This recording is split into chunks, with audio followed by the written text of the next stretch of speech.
आज तक के इस कारवा में हमारे साथ जुड़ रहे हैं असदुद्दीन ओवैसी जी, जो कि AIMIM के अध्यक्ष हैं। सर, इससे पहले कि हम उत्तर प्रदेश के तमाम चुनावी मुद्दों पर एक चर्चा करें, सबसे पहले हिजाब पर आप बढ़ चढ़कर बोल रहे हैं, लेकिन देखिए एक स्कूल एक स्टेट ने यह डिसाइड किया, वो ये कह रहे हैं कि हिजाब को हम परमिशन नहीं देंगे। अब उसकी बिसात पर अगर उत्तर प्रदेश में ध्रुवीकरण की पॉलिटिक्स हो रही है तो क्या ये सही है? और उस बच्ची के लिए, मुस्कान के लिए क्या कह रहे हैं आप? नहीं, देखिए, सबसे पहली तो बात ये है कि आपने ये कानून कब बनाया? नोटिफिकेशन आपने परसों जारी किया ना, 3 दिन। उसमें क्या कहा आपने कि equality, integrity and doesn't hinder with public order.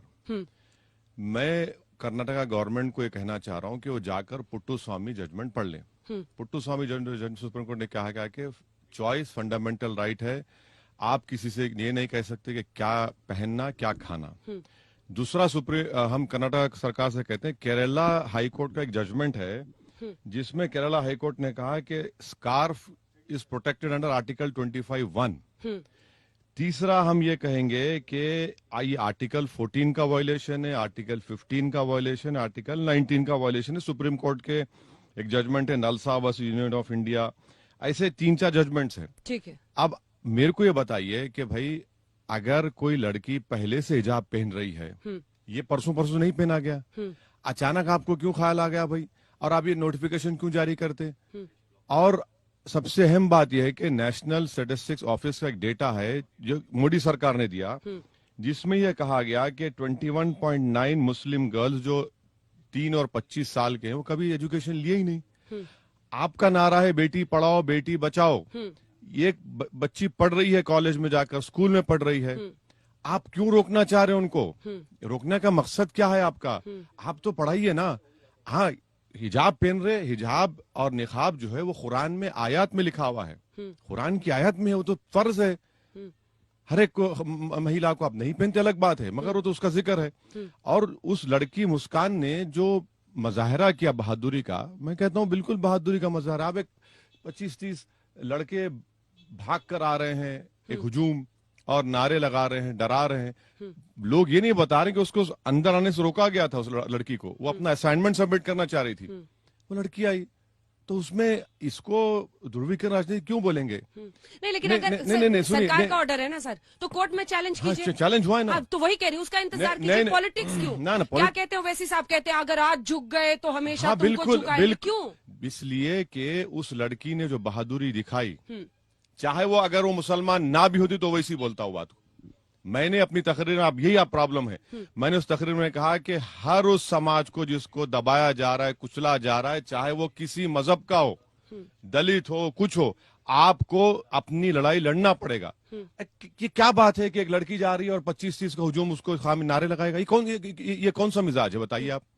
ये क्या है? उसके खिलाफ एक्शन होना चाहिए, लेकिन आइडेंटिटी पॉलिटिक्स पे आप क्यों इतना थ्राइव करते हैं? आइडेंटिटी पॉलिटिक्स नहीं है, हिजाब का मुद्दा ये तो ना ये मेरा कॉन्स्टिट्यूशनल। आपको पता है सर, पोलराइजेशन रोकने के लिए बाकी पार्टियां आज कोई बोल भी नहीं रहा मुस्लिम्स के लिए। अरे मत बोलिए ना, मत बोलिए, खामियाजा भुगतेंगे 10 तारीख को। कॉन्स्टिट्यूशन मोरालिटी का तकाजा ये है कि आप बोलें। आप डर क्यों रहे हैं? आप क्यों डर रहे हैं? कॉन्स्टिट्यूशनल मोरालिटी का तकाजा है, बोलिए ना। जब मैं आपको सुप्रीम कोर्ट के जजमेंट, अच्छा मैडम और एक बात सुनिए, आपको जानकर हैरत होगी, फीफा फुटबॉल वर्ल्ड कप जो कराता है, 2014 में उन्होंने कहा कि हिजाब पहन के फुटबॉल खेल सकते हैं आप। इंटरनेशनल बास्केटबॉल फेडरेशन 2016-17 में कहा कि आप हिजाब पहन के बास्केटबॉल खेल सकते। कहां लेकर जा रहे हैं देश को ये लोग? हिजाब पहन के फुटबॉल वर्ल्ड कप खेल सकते हैं, हिजाब पहन के इंटरनेशनल बास्केटबॉल टूर्नामेंट्स में हिस्सा ले सकते हैं। आप क्या कर रहे हैं? फिर आप बोलते हैं बेटी बचाओ बेटी पढ़ाओ, मुसलमान। अच्छा, ये सब कहां गई मोहब्बत मोदी जी की, बीजेपी की? मैं मुस्लिम महिलाओं का भाई हूं। कहां के भाई हैं आप? किधर के भाई हैं आप? दीजिए ना, ठहरिए ना सामने लोगों के। आप क्यों नहीं ठहरते आप उनको? तो सब ढकोसलेबाज। अच्छा, आखिरी बात, बीजेपी की रैली में आपने भी दिखाया कि बुर्खा पहनकर बैठी हुई हैं पूरी महिलाएं। अरे भैया, फिर जब क्या कर रहे थे आप? मिठाई खा रहे थे, मुंह में लड्डू फूट रहे थे आपके। नड्डा जी को आरती उतार रहे हैं, वही बुर्खा निकाब, जब बहुत अच्छा है। अरे ये क्या है? हिपोक्रेसी है ये। क्यों डबल डबल चेहरे बनाते हैं? वो कह रहे हैं एजुकेशनल इंस्टीट्यूशंस में इससे एक ना खाई बनती है ना, देखिए आइडेंटिटी के ना, इर्द गिर्द। आइडेंटिटी देखिए, सर महिला संगठन, आप मुझे बताइए सर, मास्क पहनने के आपकी सांसें फूलती या नहीं फूलती? मैं एक क्यों? सिंपल सवाल नहीं आपसे फूलती। पूछूं। मैं आपसे नहीं फूलती, बिल्कुल आप नहीं। 24 घंटे पहन के रह सकते हैं? बिल्कुल, आप आप जब भी घूमते हैं टहलते हैं आप बिल्कुल पहनते हैं? नहीं, आप नियम बनाइए ना, आप कोविड की लेकिन फर्स्ट नियम बनेगा तब आप पहनेंगे ना। देखिए ना, और आप चाहते हैं कि सुनिए, महिलाएं हमेशा ए- बुर्के ए- में ए- रहे सर। एक मिनट देखिए उस पर एक चर्चा क्यों ना हो? अच्छा, देखिए आपको मैं अच्छा अच्छा ओपन टू नहीं, डिस्कशन से नहीं, पूछ रही हूँ ठीक है, आपसे। अच्छा आपको मालूम, ओपन टू डिस्कशन कि सुनिए, हम उस पर चर्चा सुनिए, करें। आपको मालूम, आप तो अपने आप को नहीं, प्रोग्रेसिव नहीं नहीं बताते नहीं हैं। नहीं नहीं, मैं प्रोग्रेसिव नहीं हूँ। आपको मालूम तवक्कल कारमान कौन थी? यमन की एक लड़की थी जिसको नोबेल प्राइज मिला, हिजाब में है। अरे अब बताइए ना, नोबेल प्राइज देने वालों को एतराज नहीं है? और मास्क पहनने का मकसद ये है कि कोविड ना लगे, और निकाब पहनने का मकसद ये है कि कुरान में कहा गया कि औरत ये करे और मर्द अगर किसी गैर महरम औरत देखे नजरें झुका ले। क्यों करे सर? क्यों? अरे औरत के लिए क्यों लिखा है? मैं पूछ रही नहीं हूँ नहीं, आपसे। इसलिए लिखा गया है कि आपकी चेस्टिटी को, आपकी इज्जत के लिए, डिग्निटी के लिए सब कहा गया और करते हैं तो लोग। आदमी अपना आंख ढक के चले सर? अरे उसके लिए महिलाओं पर क्यों थोपा जाए? ना आदमी, एक चर्चा क्यों ना हो? नहीं सुनिए, चर्चा में बता, हर धर्म, नहीं सुनिए, every religion should be open to discussion. बिल्कुल बिल्कुल, मैं डिस्कस करने तैयार हूँ। हाँ। अगर मैं किसी एक महिला को देखे जा रहा हूँ, घूर घूर के देखे जा रहा हूँ, वो गुनाह है।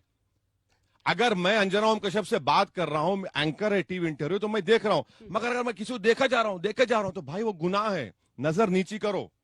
मर्दों के लिए वो भी हुक्म है, खासी महिलाओं के लिए नहीं है। लेकिन महिला पुरुषों के लिए तो कुछ बनाया नहीं ना क्या? अपने कपड़े में कि इनकी आंखों पे पर्दा ना डाल दो, कपड़े है, इनको कहो छुप के बच के बैठने को। ना मर्दों के लिए कपड़ों, पूरा ओनस औरतों पे नहीं क्यों? नहीं, मर्दों के लिए कपड़ों का हुक्म है। बाल ना दिखे, किसके? जो हिजाब का हाँ वो, कॉन्सेप्ट है, बिल्कुल क्यों है सर? अरे वो तो, मैं सिर्फ पूछ रही नहीं हूँ ये फेथ का हिस्सा है ना, हमारे चॉइस है। अच्छा, कोई जबरदस्ती तो नहीं कर रहा है किसी को, चॉइस है। अब फंडामेंटल राइट में चॉइस आ चुका है, 377 हमने हटा दिया। भाई कोई शराब पीता है, अब मैं क्या वो भी शराब पीऊं? नहीं पी दूंगा मैं, ठीक है पीजिए आप, आपके मेरे मजहब में उसकी इजाजत नहीं है। तो हम यही कह रहे हैं भाई, कॉन्स्टिट्यूशनल मोरालिटी है, फ्रीडम ऑफ चॉइस है, और जब हमको इख्तियार है तो क्यों ना करें। ऐसा मैं किसी को कह नहीं रहा हूं ना कि आप बरमुडा शॉर्ट्स पहनकर मत फिरिए, मैं तो ये नहीं कह रहा हूं ना। ये हमारा एक फेथ का हिस्सा है, हम करेंगे उसको। इसी पर छोड़ते हैं कि थोपा ना जाए हिजाब, लेकिन नोचा भी ना जाए। किसी के भी थोपा नहीं जाता है, गलत फहमी है आपको। एक लड़की स्कूटी चला के आती है, कौन थोप रहा है उसको बताइए आप उसका इंडिपेंडेंस देखिए। स्कूटर चला, मोटरसाइकिल चला कर आती है, पार्क करती है और फिर जाती है। अब बताइए, आप उसको दबाया जा रहा है कहेंगे आप? लेकिन आप आइडेंटिटी से जोड़ते हैं ना सर इसको। सुनिए सर, आपकी लाइन कोट कर रही हूँ ना सर, आपके भाषण सारे सुन रहे हैं ना हम लोग।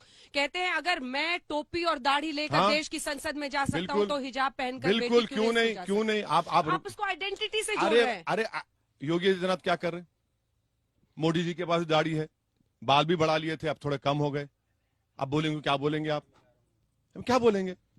अरे भाई ड्रेस जो है ना, आप कोई पहनिए, हमारा फेथ का हिस्सा है, हम प्रैक्टिस कर रहे। और वो फेथ, और मैं आपको बता रहा हूँ, ये जो है ना, ये फेथ से बढ़ के नफरत है, ये और कुछ नहीं है।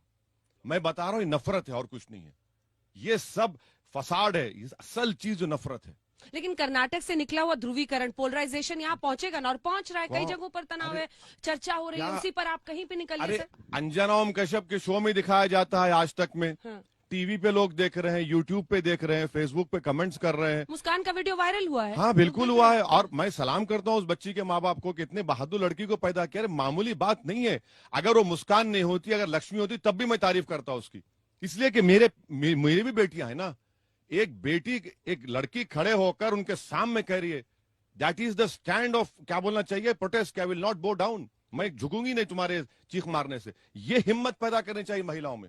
ये बड़ी आसान काम नहीं था मैडम ये। लेकिन एंड प्रोडक्ट क्या होता है सर? क्या अल्लाहू अकबर वर्सेस जय श्री राम। अरे नहीं, देखिए आप, ये हो रहा है ना नहीं वो देखिए, अल्लाह अकबर उसने कहा तो उसमें बुरी बात क्या है? बुरी बात क्या है उसमें? नहीं, मैं कह रही हूँ कि जिस तरह का पोलराइजेशन इसके इर्द गिर्द बीजेपी कर रही है, अब बाकी लोग वहाँ क्या नारा लगा रहे थे, जय श्री राम। सोशल मीडिया पर इसको क्या हाइप किया जाएगा? बीजेपी ही सब कर रही है ना, ये बीजेपी सब कर रही है। मेरा इशू है सर कि यूपी में ये कंसोलिडेशन उनको हेल्प करेगा ना। अगर मुस्लिम्स का कंसोलिडेशन होगा, काउंटर कंसोलिडेशन नहीं होगा, मैडम आप बहुत ध्रुवीकरण होगा कि नहीं, मैं ये पूछ रही हूँ। मैडम बीजेपी इसको भुनाएगी सर। मैडम आप कई प्रोग्राम्स करते हैं वोट परसेंटेज के, मैं देख रहा हूँ। 14 में कौन सा ध्रुवीकरण हुआ था? 17 में कौन सा हुआ था, 19 में कौन सा हुआ था। अरे पूरा देश में 300 जीत गई बीजेपी। कैसे जीती? मेरी वजह से, हिजाब की वजह से, निकाब की वजह से। यही तो हम कह रहे हैं। कोई ना कोई इशू उठ जाता है ना सर, कभी शमशान कब्रिस्तान, कभी हिजाब, देखिए भगवा शॉल पहन के आ रहे हैं बच्चे प्रोटेस्ट में, तो दोनों तरफ से आपने सुलगा दिया। नहीं, सुनिए एक बात, मैं सुनिए, अगर मेरी बेटी है, मैं घर से उसको हिजाब दे दूंगा, बोलूंगा निकाब पहनूंगा। ये शॉल कौन दे रहा है बेटों को, ये बच्चों को? आप सोचिए, शॉल कौन दे रहा है इनको? ये इतनी अचानक शॉल कहां से आ गई? आप अपने स्कूल में खड़े होकर झंडा लहरा देते हैं जहां पर तिरंगा लहराने की जगह है। कौन कर रहा है इनको ये? मैं यही तो पार्लियामेंट में कहा था कि भाई ये रेडिकलाइजेशन कैसे हो रहा है, देखिए इसको आप, वरना बीजेपी को नुकसान होगा पॉलिटिकली। आप एक बात याद रख लीजिए आज की इस गुफ्तगू में। आप नहीं, ध्रुवीकरण और आज नहीं मैडम, देखिए आज आप कुछ फायदा उठा लेंगे, मगर कल आपको नुकसान होगा पॉलिटिकली, बहुत बड़ा नुकसान होगा। देखिए क्या नुकसान होगा? देखिए, आप देखते जाइए। कौन खड़ा होगा सर? आज मैं वही तो मैं शुरू करी थी। कल भी मैं गई थी देवबंद में, कई लड़के मुझे मिले जिन्होंने कहा कि एक ओवैसी जी ने हिजाब पर बोला, किसी दूसरे ने मुंह नहीं खोला। क्यों नहीं बोलेंगे? पार्टी की तरफ से बयान आया है, लेकिन अरे कहे का बयान, आप ठहरिए ना साथ में। राहुल गांधी ने तो सपोर्ट किया है सर। छोड़िए कहाँ किधर, राहुल दो देश की बात करते हैं, एक दौलत की और एक गरीब। अरे दो देश तो मोहब्बत और नफरत की बुनियाद पर कायम हो रहे ना। जिस देश को हमारे बुजुर्गों ने आजाद किया वो तो मोहब्बत बुनियाद थी उसकी आज भी उसकी बुनियादों में मोहब्बत है। अब नफरत की बुनियाद पर देश खड़ा किया जा रहा है। राहुल गांधी उस पर नहीं बोलेंगे? रायपुर में मेरी सरकार है मैडम, रायपुर में क्या क्या नहीं बका गया महिलाओं के बारे में, मुस्लिम महिला छोड़िए, महिलाओं के बारे में क्या क्या बका गया, बोलते नहीं है। क्या बोलेंगे? राहुल गांधी के मतलब अभिभाषण के जवाब में पीएम ने कहा कि अगर कांग्रेस ना होती तो इमरजेंसी ना होती, सिखों का नरसंहार ना होता। ये नैरेटिव जो बन रहा है, इस पर एक जल्दी से कमेंट आपसे। देखिए, प्रधानमंत्री जानते हैं कि उनको सबसे बड़ा खतरा रीजनल पार्टी से पॉलिटिकली, तो प्रधानमंत्री जो है इन्हीं को उठाते रहते हैं। अब ये इस्तेमाल शुदा कारतूस है, कितना प्रधानमंत्री बोलेंगे उसको? छोड़ दीजिए ना, प्रधानमंत्री को छोड़ना चाहिए। उनको पॉलिटिकली सूट करता है? अरे सूट नहीं करता है, वो जो जानते हैं कि रीजनल पार्टीज 2024 में इनके लिए एक फॉर्मिडेबल पॉलिटिकल अपोनेंट बनेंगे। तो प्रधानमंत्री नहीं चाहते, प्रधानमंत्री चाहते हैं कि इन्हीं को बोला जाए, तो उनकी पॉलिटिकल स्ट्रेटेजी है वो। अब आते हैं उत्तर प्रदेश पर। योगी आदित्यनाथ, केशव प्रसाद मौर्य सब कहते हैं अब मथुरा की बारी है। कहते हैं सिर पर उनके लाल टोपी है समाजवादी पार्टी और जेब में जालीदार टोपी है। तो वो बहुत उनका जो नैरेटिव है बड़ा क्लियर है सर। वो चाह रहे हैं कि मतलब ध्रुवीकरण हो और हिंदू वोट उनको मिले। तो यही तो हम कह रहे हैं, 5 साल में कुछ किया ही नहीं ना, 4.5 साल में। एक्सप्रेसवे दिखाते सर, आप भी आए होंगे दिल्ली आगरा एक्सप्रेसवे। कौन सा एक्सप्रेसवे? दिल्ली आगरा एक्सप्रेसवे पे, दिल्ली मेरठ एक्सप्रेसवे आप आए? कहाँ, कितने खड्डे उसमें? दिल्ली मेरठ? अरे कितने खड्डे! आप चलिए, लखनऊ से आप चलिए, इलाहाबाद प्रयाग चलिए, हम गाड़ी में सफर करते हैं ना। हाँ। हम देखें कौन सा विकास किया आपने, कहाँ का विकास किया, आपके पास कुछ दिखाने को है ही नहीं ना। अच्छा ये बताइए कि मुरादाबाद, देवबंद में आपने कैंडिडेट को उतारा था, मेयर मदनी को।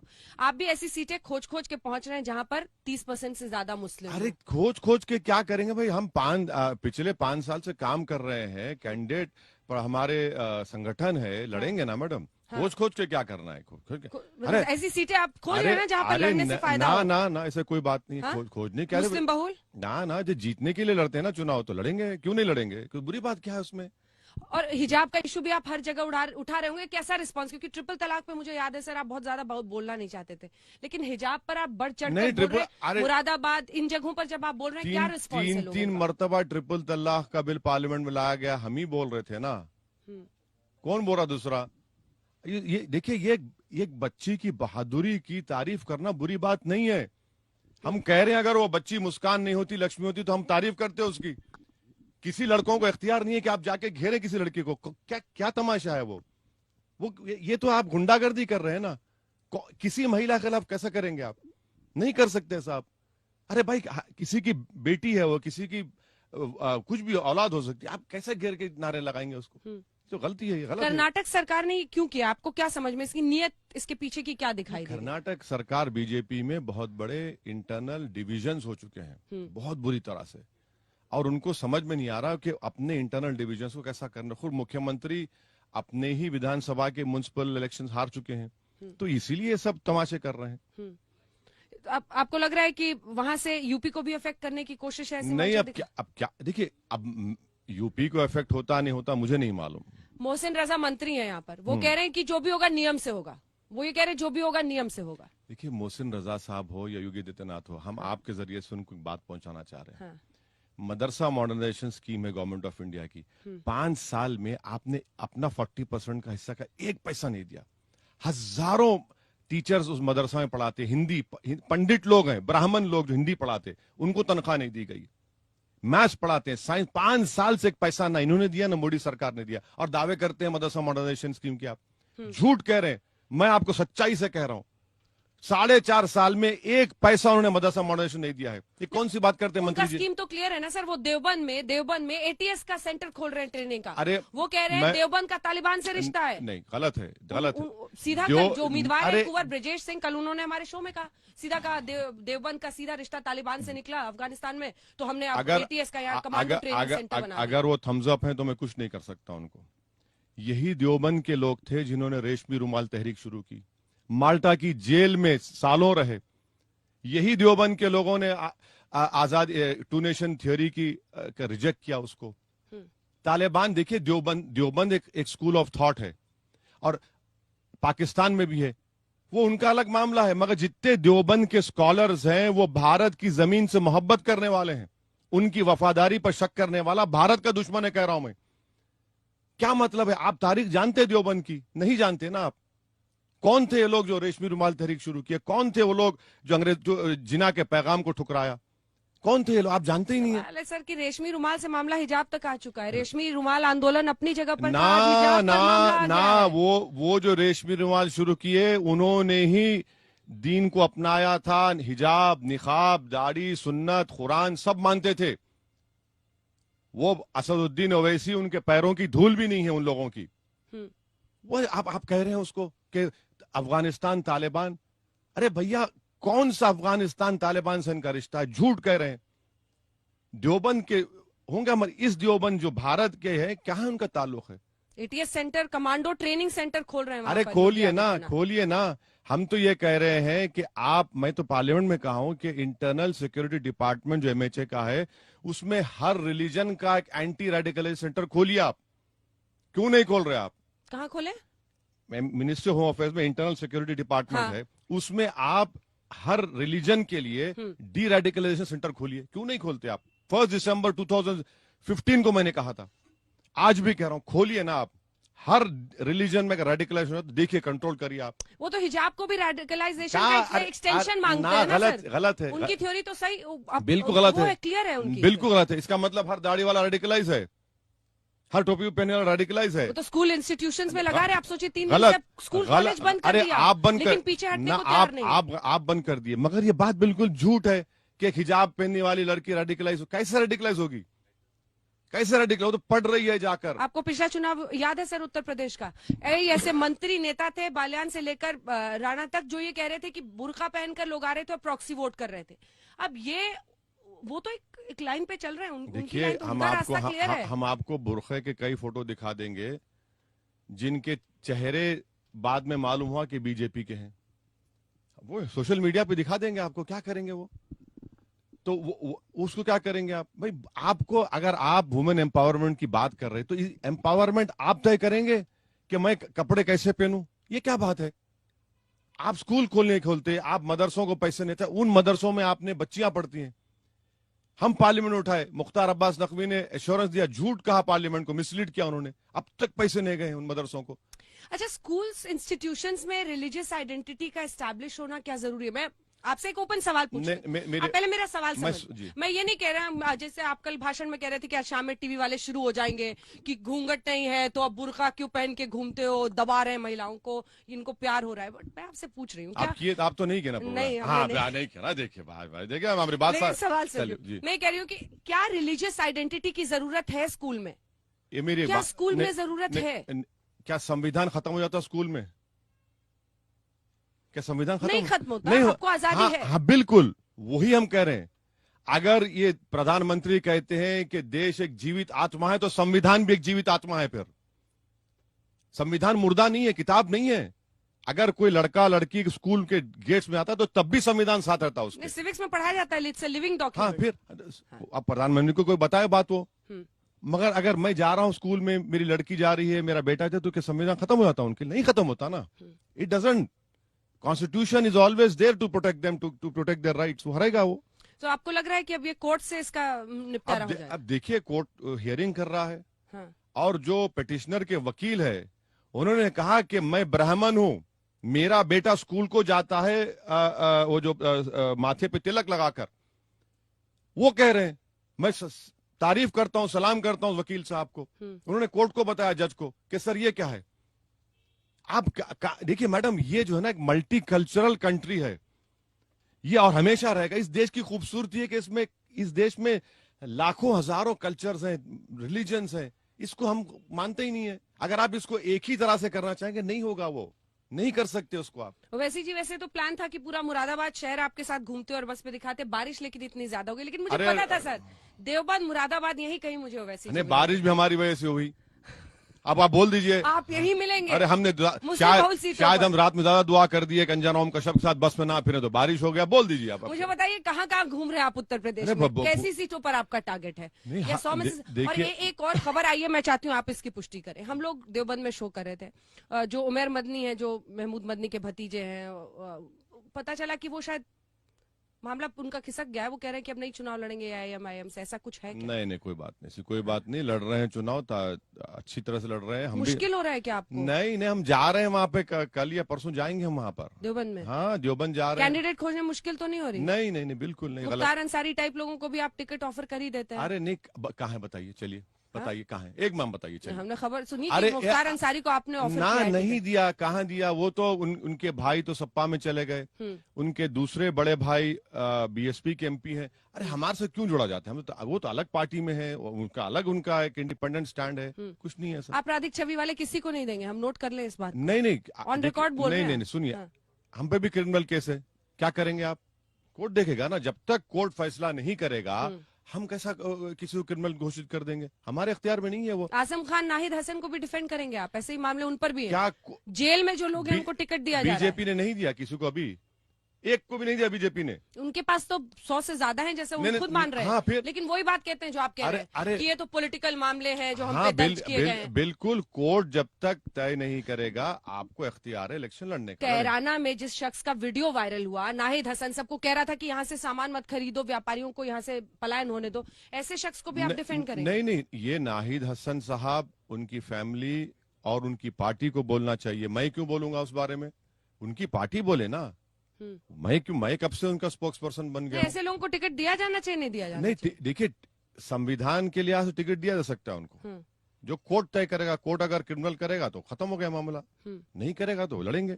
ठीक है। और कौन कौन सी मुख्य सीटें हैं सर जिस पर आपको लग रहा है कि बाजी टिकट? अब मैंने ऑनेस्टली लास्ट में बात करते हैं, कितनी सीटें कहाँ कहाँ पर आपको उम्मीद? नहीं, हमने भागीदारी परिवर्तन मोर्चा का हम हिस्सा है, बाबू सिंह कुशवाहा साहब को के साथ हैं, और अति पिछड़ा समाज के बींड कश्यप समाज के लोग हैं। इसमें हम कोशिश कर रहे हैं कि हमारा इरादा है कि अगर उत्तर प्रदेश जनता सत्ता देती है तो कुशवाहा साहब को मुख्यमंत्री बनाएंगे, और हम करीब 100 के करीब विधानसभा की सीट पर इलेक्शन लड़ रहे हैं। पूरी मेहनत कर रहे हैं, अच्छी मेहनत कर रहे हैं। आखिरी के 2 सवाल। जी। जो सिक्योरिटी के आपको लेकर है, क्या उसमें बात कुछ आगे बढ़ी? क्या तस्वीर साफ हुई कि वो दोनों कौन थे, रेड और व्हाइट हुडी वाले जिन्होंने फायर किया? अब यही तो। और Z+ सिक्योरिटी पर आप क्या कह रहे हैं? क्योंकि अमित शाह जी ने, गृह मंत्री ने देश की संसद में रिक्वेस्ट किया कि आप ले लीजिए। नहीं, मैं उनका शुक्रिया अदा करता हूं, मुझे नहीं चाहिए। मैं ये कह रहा हूं कि भाई आप ये देखिए, रेडिकलाइज क्यों हो रहे हैं, क्यों रेडिकलाइज हो रहे हैं, क्यों ये लोग बंदूक उठाकर गोली चला रहे हैं, कौन इनके पीछे दिमाग दे रहा है? आप उनको रोकिए ना। ये भी तो पुलिसिंग का हिस्सा है, ये भी तो इंटरनल सिक्योरिटी का हिस्सा है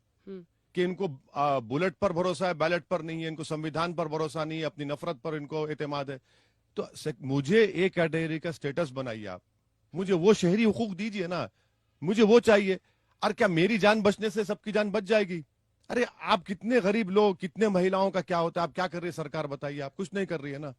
उनको सेफ्टी करिए। तो ये इतना एम्फोसिस पॉलिटिशियंस पर क्यों हो जाता है, मुझे समझ में नहीं आता। हम कौन है? हम भी तो जनता, हम वोट डाली ना। आज तक के इस कारवा में हमारे साथ जुड़ रहे असदुद्दीन ओवैसी जी, जो कि AIMIM के अध्यक्ष हैं। सर, इससे पहले कि हम उत्तर प्रदेश के तमाम चुनावी मुद्दों पर एक चर्चा करें, सबसे पहले हिजाब पर आप बढ़ चढ़कर बोल रहे हैं।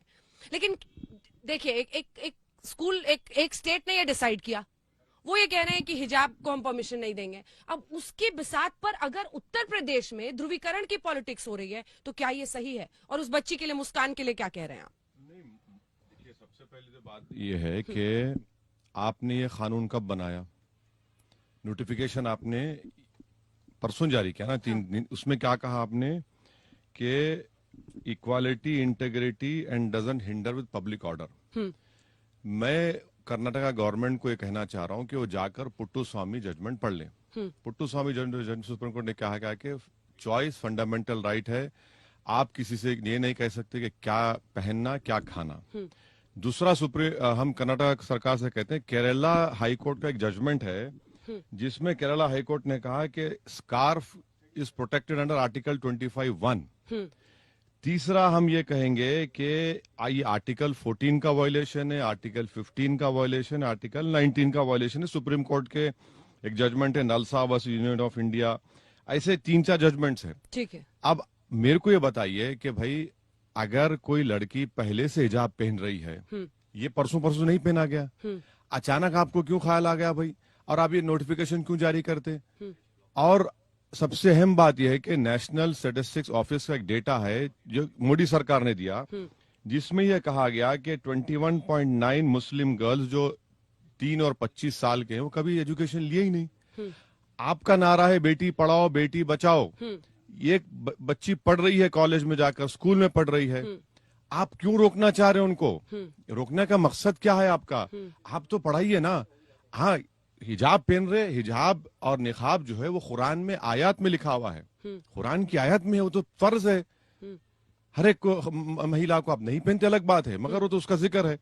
और उस लड़की मुस्कान ने जो मजाहरा किया बहादुरी का, मैं कहता हूँ बिल्कुल बहादुरी का मजाहरा। आप एक 25-30 लड़के भाग कर आ रहे हैं, एक हुजूम, और नारे लगा रहे हैं, डरा रहे हैं।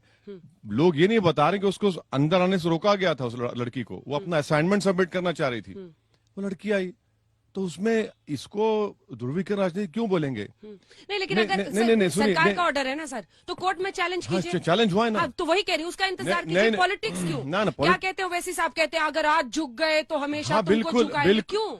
इसलिए कि उस लड़की ने जो बहादुरी दिखाई, चाहे वो अगर वो मुसलमान ना भी होती तो वैसी बोलता हुआ। तो मैंने अपनी तकरीर में, अब यही आप प्रॉब्लम है, मैंने उस तकरीर में कहा कि हर उस समाज को जिसको दबाया जा रहा है, कुचला जा रहा है, चाहे वो किसी मजहब का हो, दलित हो, कुछ हो, आपको अपनी लड़ाई लड़ना पड़ेगा। कि क्या बात है कि एक लड़की जा रही है और 25-30 का हुजूम उसको खामी नारे लगाएगा? ये कौन सा मिजाज है, बताइए आप?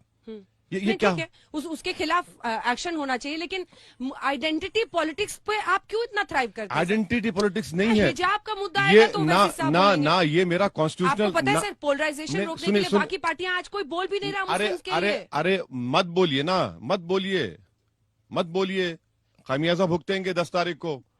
कॉन्स्टिट्यूशन मोरालिटी का तकाजा ये है कि आप बोलें। आप डर क्यों रहे हैं? आप क्यों डर रहे हैं? कॉन्स्टिट्यूशनल मोरालिटी का तकाजा है, बोलिए ना। जब मैं आपको सुप्रीम कोर्ट के जजमेंट, अच्छा मैडम और एक बात सुनिए, आपको जानकर हैरत होगी, फीफा फुटबॉल वर्ल्ड कप जो कराता है, 2014 में उन्होंने कहा कि हिजाब पहन के फुटबॉल खेल सकते हैं आप। इंटरनेशनल बास्केटबॉल फेडरेशन 2016-17 में कहा कि आप हिजाब पहन के बास्केटबॉल खेल सकते। कहां लेकर जा रहे हैं देश को ये लोग? हिजाब पहन के फुटबॉल वर्ल्ड कप खेल सकते हैं, हिजाब पहन के इंटरनेशनल बास्केटबॉल टूर्नामेंट्स में हिस्सा ले सकते हैं। आप क्या कर रहे हैं? फिर आप बोलते हैं बेटी बचाओ बेटी पढ़ाओ, मुसलमान। अच्छा, ये सब कहां गई मोहब्बत मोदी जी की, बीजेपी की? मैं मुस्लिम महिलाओं का भाई हूं। कहां के भाई हैं आप? किधर के भाई हैं आप? दीजिए ना, ठहरिए ना सामने उन लोगों के। आप क्यों नहीं ठहरते आप उनको? तो सब ढकोसलेबाज। अच्छा, आखिरी बात, बीजेपी की रैली में आपने भी दिखाया कि बुर्खा पहनकर बैठी हुई हैं पूरी महिलाएं। अरे भैया, फिर जब क्या कर रहे थे आप? मिठाई खा रहे थे, मुंह में लड्डू फूट रहे थे आपके। नड्डा जी को आरती उतार रहे हैं, वही बुर्खा निकाब, जब बहुत अच्छा है। अरे ये क्या है? हिपोक्रेसी है ये। क्यों डबल डबल चेहरे बनाते हैं? वो कह रहे हैं एजुकेशनल इंस्टीट्यूशंस में इससे एक ना खाई बनती है ना, देखिए आइडेंटिटी के ना, इर्द गिर्द। आइडेंटिटी देखिए। सर महिला संगठन, आप मुझे बताइए सर, मास्क पहनने के आपकी सांसें फूलती या नहीं फूलती? मैं एक क्यों? सिंपल सवाल नहीं आपसे फूलती। पूछ- मैं आपसे नहीं फूलती, बिल्कुल नहीं। 24 घंटे पहन के रह सकते हैं? बिल्कुल, आप जब भी घूमते हैं टहलते हैं आप बिल्कुल पहनते हैं? नहीं, आप नियम बनाइए ना। आप कोविड की लेकिन फर्स्ट नियम बनेगा तब आप पहनेंगे ना। देखिए ना, और आप चाहते हैं कि सुनिए, महिलाएं हमेशा बुर्के में रहे सर। एक मिनट देखिए उस पर एक चर्चा क्यों ना हो? ये देखिए आपको अच्छा ओपन टू डिस्कशन से पूछ रही हूँ ठीक है, आपसे। अच्छा आपको मालूम, ओपन टू डिस्कशन कि सुनिए, हम उस पर चर्चा सुनिए, करें। आपको मालूम, आप तो अपने आप को नहीं, प्रोग्रेसिव नहीं बताते हैं। नहीं नहीं, मैं प्रोग्रेसिव नहीं हूँ। आपको मालूम तवक्कल कारमान कौन थी? यमन की एक लड़की थी जिसको नोबेल प्राइज मिला, हिजाब में है। अरे अब बताइए ना, नोबेल प्राइज देने वालों को एतराज नहीं है? और मास्क पहनने का मकसद ये है कि कोविड ना लगे, और निकाब पहनने का मकसद ये है कि कुरान में कहा गया कि औरत ये करे और मर्द अगर किसी गैर महरम औरत देखे नजरें झुका ले। क्यों करे सर? क्यों? अरे औरत के लिए क्यों लिखा है? मैं पूछ रही नहीं हूँ नहीं, आपसे। इसलिए लिखा गया है कि आपकी चेस्टिटी को, आपकी इज्जत के लिए, डिग्निटी के लिए सब कहा गया और करते हैं तो लोग। आदमी अपना आंख ढक के चले सर? अरे उसके लिए महिलाओं पर क्यों थोपा जाए? ना आदमी, एक चर्चा क्यों ना हो? नहीं सुनिए, चर्चा में बता, हर धर्म, सुनिए every religion should be open to discussion. बिल्कुल बिल्कुल, मैं डिस्कस करने तैयार हूँ। हाँ। अगर मैं किसी एक महिला को देखे जा रहा हूँ, घूर घूर के देखे जा रहा हूँ, वो गुनाह है। अगर मैं अंजना ओम कश्यप से बात कर रहा हूँ, एंकर है टीवी इंटरव्यू, तो मैं देख रहा हूँ। मगर अगर मैं किसी को देखे जा रहा हूँ तो भाई वो गुनाह है। नजर नीची करो। मर्दों के लिए वो भी हुक्म है, खासी महिलाओं के लिए नहीं है। लेकिन पुरुषों के लिए तो कुछ बनाया नहीं ना क्या? अपने कपड़े में, किनकी आंखों में पर्दा ना डाल दो, कपड़े है, इनको कहो छुप के बच के बैठने को सर। ना मर्दों के लिए कपड़ों, पूरा ओनस औरतों पे क्यों? नहीं मर्दों के लिए कपड़ों का हुक्म है। बाल ना दिखे, किसके? जो हिजाब का हाँ वो, कॉन्सेप्ट है, बिल्कुल क्यों है सर? अरे वो तो मैं सिर्फ पूछ रही हूँ नहीं, ये फेथ का हिस्सा है ना, हमारे चॉइस है। अच्छा, कोई जबरदस्ती तो नहीं कर रहा है किसी को, चॉइस है। अब फंडामेंटल राइट में चॉइस आ चुका है। 377 हमने हटा दिया। भाई कोई शराब पीता है, अब मैं क्या वो भी शराब पीऊं? नहीं भी दूंगा मैं, ठीक है पीजिए आप, आपके मेरे मजहब में उसकी इजाजत नहीं है। तो हम यही कह रहे हैं भाई, कॉन्स्टिट्यूशनल मोरालिटी है, फ्रीडम ऑफ चॉइस है, और जब हमको इख्तियार है तो क्यों ना करे। ऐसा मैं किसी को कह नहीं रहा हूं ना कि आप बरमुडा शॉर्ट्स पहनकर मत फिरिए, मैं तो ये नहीं कह रहा हूं ना। ये हमारा एक फेथ का हिस्सा है, हम करेंगे उसको। इसी पर छोड़ते हैं कि थोपा ना जाए हिजाब, लेकिन नोचा भी ना जाए। किसी के भी थोपा नहीं जाता है, गलत फहमी आपको। एक लड़की स्कूटी चला के आती है, कौन थोप रहा है उसको बताइए आप उसका इंडिपेंडेंस देखिए। स्कूटर चला, मोटरसाइकिल चला कर आती है, पार्क करती है और फिर जाती है। अब बताइए, आप उसको दबाया जा रहा है कहेंगे आप? लेकिन आप आइडेंटिटी से जोड़ते हैं ना सर इसको। सुनिए सर, आपकी लाइन कोट कर रही हूँ ना सर, आपके भाषण सारे सुन रहे हैं ना हम लोग। कहते हैं अगर मैं टोपी और दाढ़ी लेकर हाँ, देश की संसद में जा सकता हूँ तो हिजाब पहनकर बिल्कुल, क्यों नहीं आप उसको आइडेंटिटी से जोड़ रहे हैं। अरे योगी आदित्यनाथ क्या कर रहे? मोदी जी के पास दाढ़ी है, बाल भी बढ़ा लिए थे, अब थोड़े कम हो गए। अब बोलेंगे, क्या बोलेंगे आप? क्या बोलेंगे? अरे भाई ड्रेस जो है ना, आप कोई पहनिए, हमारा फेथ का हिस्सा है, हम प्रैक्टिस कर रहे। और वो फेथ, और मैं आपको बता रहा हूं, ये जो है ना, ये फेथ से बढ़ के नफरत है, ये और कुछ नहीं है। मैं बता रहा हूं, ये नफरत है और कुछ नहीं है। ये सब फसाड है, ये असल चीज जो नफरत है। लेकिन कर्नाटक से निकला हुआ ध्रुवीकरण, पोलराइजेशन यहाँ पहुंचेगा ना, और पहुंच रहा है। कई जगहों पर तनाव है, चर्चा हो रही है, उसी पर आप कहीं पे निकलिए सर। अंजना ओम कश्यप के शो में दिखाया जाता है आज तक में। टीवी पे लोग देख रहे हैं, यूट्यूब पे देख रहे हैं, फेसबुक पे कमेंट्स कर रहे हैं। मुस्कान का वीडियो वायरल हुआ है। हाँ बिल्कुल हुआ है, और मैं सलाम करता हूँ उस बच्ची के माँ बाप को, कितने बहादुर लड़की को पैदा किया। मामूली बात नहीं है। अगर वो मुस्कान नहीं होती, अगर लक्ष्मी होती, तब भी मैं तारीफ करता हूँ उसकी। इसलिए कि मेरी भी बेटियां है ना। एक लड़की खड़े होकर उनके सामने कह रही है, that is the stand of, क्या बोलना चाहिए, प्रोटेस्ट, आई विल नॉट बो डाउन, मैं झुकूंगी नहीं तुम्हारे चीख मारने से। ये हिम्मत पैदा करनी चाहिए महिलाओं में।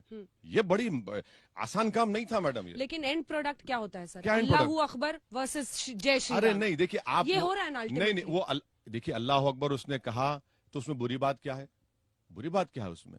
नहीं, मैं कह रही हूँ कि जिस तरह का पोलराइजेशन इसके इर्द गिर्द बीजेपी कर रही है, अब बाकी लोग वहाँ क्या नारा लगा रहे थे, जय श्री राम। सोशल मीडिया पर इसको क्या हाइप किया जाएगा? बीजेपी ही सब कर रही है ना, ये बीजेपी सब कर रही है। मेरा इशू है सर कि यूपी में ये कंसोलिडेशन उनको हेल्प करेगा ना। अगर मुस्लिम्स का कंसोलिडेशन होगा, काउंटर कंसोलिडेशन नहीं होगा। मैडम आप बहुत ध्रुवीकरण होगा कि नहीं, मैं ये पूछ रही हूँ। मैडम बीजेपी इसको भुनाएगी सर। मैडम आप कई प्रोग्राम्स करते हैं वोट परसेंटेज के, मैं देख रहा हूँ। 14 में कौन सा ध्रुवीकरण हुआ था? 17 में कौन सा हुआ था, 19 में कौन सा हुआ था। अरे पूरा देश में 300 जीत गए बीजेपी। कैसे जीती भी? मेरी वजह से, हिजाब की वजह से, निकाब की वजह से। यही तो हम कह रहे हैं। कोई ना कोई इशू उठ जाता है ना सर, कभी शमशान कब्रिस्तान, कभी हिजाब, देखिए भगवा शॉल पहन के आ रहे हैं बच्चे प्रोटेस्ट में, तो दोनों तरफ से आपने सुलगा दिया। नहीं, सुनिए एक बात, मैं सुनिए, अगर मेरी बेटी है, मैं घर से उसको हिजाब दे दूंगा, बोलूंगा निकाब पहनूंगा। ये शॉल कौन दे रहा है बेटों को, ये बच्चों को? आप सोचिए, शॉल कौन दे रहा है इनको? ये इतनी अचानक शॉल कहां से आ गई? आप अपने स्कूल में खड़े होकर झंडा लहरा देते हैं जहां पर तिरंगा लहराने की जगह है। कौन कर रहा है इनको ये? मैं यही तो पार्लियामेंट में कहा था कि भाई ये रेडिकलाइजेशन कैसे हो रहा है, देखिए इसको आप, वरना बीजेपी को नुकसान होगा पॉलिटिकली। आप एक बात याद रख लीजिए आज की इस गुफ्तगू में। आप नहीं, ध्रुवीकरण और आज नहीं मैडम, देखिए आज आप कुछ फायदा उठा लेंगे, मगर कल आपको नुकसान होगा पॉलिटिकली, बहुत बड़ा नुकसान होगा। देखिए क्या नुकसान होगा? देखिए, आप देखते जाइए। कौन खड़ा होगा सर? आज मैं वही तो मैं शुरू करी थी। कल भी मैं गई थी देवबंद में, कई लड़के मुझे मिले जिन्होंने कहा कि एक ओवैसी जी ने हिजाब पर बोला, किसी दूसरे ने मुंह नहीं खोला। क्यों नहीं बोलेंगे? पार्टी की तरफ क्यों से बयान आया है, लेकिन अरे कहे का बयान, आप ठहरिए ना साथ में। राहुल गांधी ने तो सपोर्ट किया है सर। छोड़िए कहाँ किधर, राहुल दो देश की बात करते हैं, एक दौलत की और एक गरीब। अरे दो देश तो मोहब्बत और नफरत की बुनियाद पर कायम हो रहे ना। जिस देश को हमारे बुजुर्गों ने आजाद किया वो तो मोहब्बत बुनियाद थी उसकी आज भी उसकी बुनियादों में मोहब्बत है। अब नफरत की बुनियाद पर देश खड़ा किया जा रहा है। राहुल गांधी उस पर नहीं बोलेंगे? रायपुर में मेरी सरकार है मैडम, रायपुर में क्या क्या नहीं बका गया महिलाओं के बारे में, मुस्लिम महिला छोड़िए, महिलाओं के बारे में क्या क्या बका गया, बोलते नहीं है। क्या बोलेंगे? राहुल गांधी के मतलब अभिभाषण के जवाब में पीएम ने कहा कि अगर कांग्रेस ना होती तो इमरजेंसी ना होती, सिखों का नरसंहार ना होता। ये नैरेटिव जो बन रहा है, इस पर एक जल्दी से कमेंट आपसे। देखिए, प्रधानमंत्री जानते हैं कि उनको सबसे बड़ा खतरा रीजनल पार्टी से पॉलिटिकली, तो प्रधानमंत्री जो है इन्हीं को उठाते रहते हैं। अब ये इस्तेमाल शुदा कारतूस है, कितना प्रधानमंत्री बोलेंगे उसको? छोड़ दीजिए ना, प्रधानमंत्री को छोड़ना चाहिए। उनको पॉलिटिकली सूट करता है। अरे सूट नहीं करता है, वो जो जानते हैं कि रीजनल पार्टीज 2024 में इनके लिए एक फॉर्मिडेबल पॉलिटिकल अपोनेंट बनेंगे। तो प्रधानमंत्री नहीं चाहते, प्रधानमंत्री चाहते कि इन्हीं को बोला जाए, तो उनकी पॉलिटिकल स्ट्रेटेजी है वो। अब आते हैं उत्तर प्रदेश पर। योगी आदित्यनाथ, केशव प्रसाद मौर्य सब कहते हैं अब मथुरा की बारी है। कहते हैं सिर पर उनके लाल टोपी है समाजवादी पार्टी और जेब में जालीदार टोपी है। तो वो बहुत उनका जो नैरेटिव है बड़ा क्लियर है सर। वो चाह रहे हैं कि मतलब ध्रुवीकरण हो और हिंदू वोट उनको मिले। तो यही तो हम कह रहे हैं, 5 साल में कुछ किया ही नहीं ना, 4.5 साल में। एक्सप्रेसवे दिखाते सर, आप भी आए होंगे दिल्ली आगरा एक्सप्रेसवे। कौन सा एक्सप्रेसवे? दिल्ली आगरा एक्सप्रेसवे पे, दिल्ली मेरठ एक्सप्रेसवे आप आए? कहाँ, कितने खड्डे उसमें? दिल्ली मेरठ, अरे कितने खड्डे! आप चलिए लखनऊ से, आप चलिए इलाहाबाद प्रयागराज चलिए, हम गाड़ी में सफर करते हैं ना। हाँ। हम देखें कौन सा विकास किया आपने, कहाँ का विकास किया, आपके पास कुछ दिखाने को है ही नहीं ना। अच्छा ये बताइए कि मुरादाबाद, देवबंद में आपने कैंडिडेट को उतारा था, मेयर मदनी को। आप भी ऐसी सीटें खोज के पहुंच रहे हैं जहां पर 30% से ज्यादा मुस्लिम। अरे खोज के क्या करेंगे भाई? हम पिछले 5 साल से काम कर रहे हैं, कैंडिडेट पर हमारे संगठन है, लड़ेंगे ना मैडम। हाँ। खोज के क्या करना है? अरे ऐसी सीटें आप खोज रहे हैं ना जहां पर लड़ने से फायदा हो। ना ऐसा कोई बात नहीं। हाँ? खोजने क्या, मुस्लिम बहुल ना जो जीतने के लिए लड़ते हैं ना चुनाव, तो लड़ेंगे, क्यों नहीं लड़ेंगे? कोई बुरी बात क्या है उसमें? और हिजाब का इशू भी आप हर जगह उठा रहे होंगे। कैसा रिस्पांस? क्योंकि ट्रिपल तलाक पे मुझे याद है सर आप बहुत ज्यादा बोलना नहीं चाहते थे, लेकिन हिजाब पर आप बढ़ चढ़ कर बोल रहे हैं। मुरादाबाद, इन जगहों पर जब आप बोल रहे हैं, क्या रिस्पांस है लोगों का? 3 मरतबा ट्रिपल तलाक का बिल पार्लियामेंट में लाया गया, हम ही बोल रहे थे ना। कौन बोल रहा दूसरा? ये देखिए, ये एक बच्ची की बहादुरी की तारीफ करना बुरी बात नहीं है। हम कह रहे हैं अगर वो बच्ची मुस्कान नहीं होती, लक्ष्मी होती, तो हम तारीफ करते उसकी। किसी लड़कों को इख्तियार नहीं है कि आप जाके घेरे किसी लड़की को। क्या तमाशा है वो ये तो आप गुंडागर्दी कर रहे हैं ना। किसी महिला के खिलाफ कैसा करेंगे आप? नहीं कर सकते साहब। अरे भाई, किसी की बेटी है वो, किसी की कुछ भी औलाद हो सकती है, आप कैसे घेर के नारे लगाएंगे उसको? तो गलती है, ये गलत है। कर्नाटक सरकार ने क्यों किया? आपको क्या समझ में, इसकी नीयत, इसके पीछे की क्या दिखाई दे? कर्नाटक सरकार, बीजेपी में बहुत बड़े इंटरनल डिविजन्स हो चुके हैं, बहुत बुरी तरह से, और उनको समझ में नहीं आ रहा कि अपने इंटरनल डिविजन्स को कैसा करना। खुद मुख्यमंत्री अपने ही विधानसभा के म्युनिसिपल इलेक्शंस हार चुके हैं, तो इसीलिए सब तमाशे कर रहे हैं। आपको लग रहा है कि वहां से यूपी को भी अफेक्ट करने की कोशिश है? नहीं, अब क्या देखिए, अब यूपी को इफेक्ट होता नहीं होता मुझे नहीं मालूम, मोहसिन रजा मंत्री हैं यहाँ पर, वो कह रहे हैं कि जो भी होगा नियम से होगा। वो ये कह रहे हैं जो भी होगा नियम से होगा। देखिए, मोहसिन रजा साहब हो या योगी आदित्यनाथ हो, हम आपके जरिए से उनको एक बात पहुंचाना चाह रहे हैं। हाँ। मदरसा मॉडर्नाइजेशन स्कीम है गवर्नमेंट ऑफ इंडिया की। 5 साल में आपने अपना 40% का हिस्सा का 1 पैसा नहीं दिया। हजारों टीचर्स उस मदरसा में पढ़ाते, हिंदी पंडित लोग हैं, ब्राह्मण लोग जो हिंदी पढ़ाते, उनको तनख्वाह नहीं दी गई। मैथ्स पढ़ाते हैं, साइंस, 5 साल से 1 पैसा ना इन्होंने दिया ना मोदी सरकार ने दिया, और दावे करते हैं मदरसा मॉडर्नाइजेशन स्कीम के। आप झूठ कह रहे हैं। मैं आपको सच्चाई से कह रहा हूं, 4.5 साल में 1 पैसा उन्होंने मदरसा मॉडर्नाइजेशन नहीं दिया है। ये कौन सी बात करते हैं उनका मंत्री जी? स्कीम तो क्लियर है ना सर। वो देवबंद में एटीएस का सेंटर खोल रहे हैं ट्रेनिंग का। अरे वो कह रहे हैं देवबंद का तालिबान से रिश्ता है। नहीं, गलत है, गलत है। सीधा जो उम्मीदवार है कुंवर ब्रजेश सिंह, कल उन्होंने हमारे शो में कहा, सीधा कहा देवबंद का सीधा रिश्ता तालिबान से निकला अफगानिस्तान में, तो हमने एटीएस का यहाँ कमांडो ट्रेनिंग सेंटर बना। अगर वो थम्स अप है तो मैं कुछ नहीं कर सकता उनको। यही देवबंद के लोग थे जिन्होंने रेशमी रुमाल तहरीक शुरू की, माल्टा की जेल में सालों रहे। यही देवबंद के लोगों ने आजाद टू नेशन थ्योरी की रिजेक्ट किया उसको। तालिबान, देखिए, देवबंद एक स्कूल ऑफ थॉट है, और पाकिस्तान में भी है, वो उनका अलग मामला है। मगर जितने देवबंद के स्कॉलर्स हैं वो भारत की जमीन से मोहब्बत करने वाले हैं। उनकी वफादारी पर शक करने वाला भारत का दुश्मन है, कह रहा हूं मैं। क्या मतलब है? आप तारीख जानते देवबंद की? नहीं जानते ना आप। कौन थे ये लोग जो रेशमी रुमाल तहरीक शुरू किए? कौन थे वो लोग जो जिना के पैगाम को ठुकराया? कौन थे ये लोग? आप जानते ही नहीं है। अरे सर, कि रेशमी रुमाल से मामला हिजाब तक आ चुका है। रेशमी रुमाल आंदोलन अपनी जगह पर ना था, हिजाब ना पर मामला आ ना गया है। वो जो रेशमी रुमाल शुरू किए, उन्होंने ही दीन को अपनाया था। हिजाब, निकाब, दाढ़ी, सुन्नत, कुरान सब मानते थे। वो असदुद्दीन ओवैसी, उनके पैरों की धूल भी नहीं है उन लोगों की। वो आप कह रहे हैं उसको कि अफगानिस्तान तालिबान। अरे भैया, कौन सा अफगानिस्तान तालिबान से इनका रिश्ता है? झूठ कह रहे हैं। देवबंद के होंगे, मगर इस देवबंद जो भारत के हैं, क्या है उनका ताल्लुक है? ATS centre, commando training centre खोल रहे हैं वहां अरे पर। खोलिए ना, खोलिए ना। हम तो ये कह रहे हैं कि मैं तो पार्लियामेंट में कहा हूं कि इंटरनल सिक्योरिटी डिपार्टमेंट जो एमएचए का है, उसमें हर रिलीजन का एक एंटी रेडिकलाइज सेंटर खोलिए। आप क्यों नहीं खोल रहे? आप कहाँ खोले? मिनिस्ट्री होम अफेयर्स में इंटरनल सिक्योरिटी डिपार्टमेंट हाँ। है, उसमें आप हर रिलीजन के लिए डी रेडिकलाइजेशन सेंटर खोलिए। क्यों नहीं खोलते आप? 1 दिसंबर 2015 को मैंने कहा था, आज भी कह रहा हूं, खोलिए ना आप। हर रिलीजन में रेडिकलाइजेशन हो तो देखिए, कंट्रोल करिए आप। वो तो हिजाब को भी रेडिकलाइजेशन का एक्सटेंशन मांगते हैं ना गलत, सर। गलत है। उनकी थ्योरी तो सही, बिल्कुल गलत वो है, क्लियर है उनकी। बिल्कुल गलत है। इसका मतलब हर दाढ़ी वाला रेडिकलाइज है, हर टोपी पहनने वाला रेडिकलाइज है। वो तो स्कूल इंस्टीट्यूशंस में लगा रहे। आप सोचिए 3 दिन गलत, से स्कूल कॉलेज बंद कर अरे दिया, आप बंद लेकिन कर, पीछे हटने ना को तैयार नहीं। आप बंद कर दिए। मगर ये बात बिल्कुल झूठ है कि एक हिजाब पहनने वाली लड़की रेडिकलाइज हो। कैसे रेडिकलाइज होगी? कैसे रेडिकलाइज? तो पढ़ रही है जाकर। आपको पिछला चुनाव याद है सर उत्तर प्रदेश का? ऐसे मंत्री नेता थे बाल्यान से लेकर राणा तक, जो ये कह रहे थे कि बुर्का पहनकर लोग आ रहे थे और प्रॉक्सी वोट कर रहे थे। अब ये वो तो एक लाइन पे चल रहे हैं। उनकी देखिए, लाइन तो उनका रास्ता क्लियर है। हम आपको बुरखे के कई फोटो दिखा देंगे जिनके चेहरे बाद में मालूम हुआ कि बीजेपी के हैं। वो सोशल मीडिया पे दिखा देंगे आपको। क्या करेंगे वो? तो उसको क्या करेंगे आप? भाई, आपको, अगर आप वुमेन एम्पावरमेंट की बात कर रहे हैं तो एम्पावरमेंट आप तय करेंगे कि मैं कपड़े कैसे पहनूं? ये क्या बात है? आप स्कूल खोलते, आप मदरसों को पैसे नहीं थे, उन मदरसों में आपने बच्चियां पढ़ती हैं।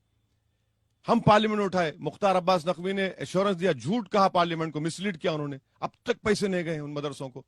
अच्छा, स्कूल्स इंस्टीट्यूशंस में रिलीजियस आइडेंटिटी का एस्टैब्लिश होना क्या जरूरी है? मैं आपसे एक ओपन सवाल पूछूं। आप पहले मेरा सवाल समझ। मैं ये नहीं कह रहा, जैसे आप कल भाषण में कह रहे थे कि आज शाम में टीवी वाले शुरू हो जाएंगे कि घूंघट नहीं है तो अब बुर्का क्यों पहन के घूमते हो, दबा रहे हैं महिलाओं को, इनको प्यार हो रहा है। बट मैं आपसे पूछ रही हूँ, आप तो नहीं कहना, नहीं कहना। देखिए भाई, देखिए हमारी बात, सवाल मैं कह रही हूँ कि क्या रिलीजियस आइडेंटिटी की जरूरत है स्कूल में?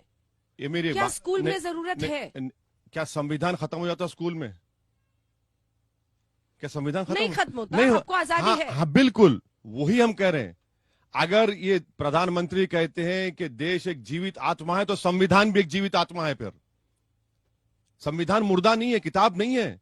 अगर कोई लड़का लड़की स्कूल के गेट्स में आता है तो तब भी संविधान साथ रहता है उसके। सिविक्स में पढ़ाया जाता है, इट्स अ लिविंग डॉक्यूमेंट। हाँ, फिर अब प्रधानमंत्री को कोई बताए बात, मगर अगर मैं जा रहा हूं स्कूल में, मेरी लड़की जा रही है, मेरा बेटा जाए, तो क्या संविधान खत्म हो जाता? उनके लिए नहीं खत्म होता ना। It doesn't. Constitution is always there to protect them, to protect their rights. वो हरेगा वो।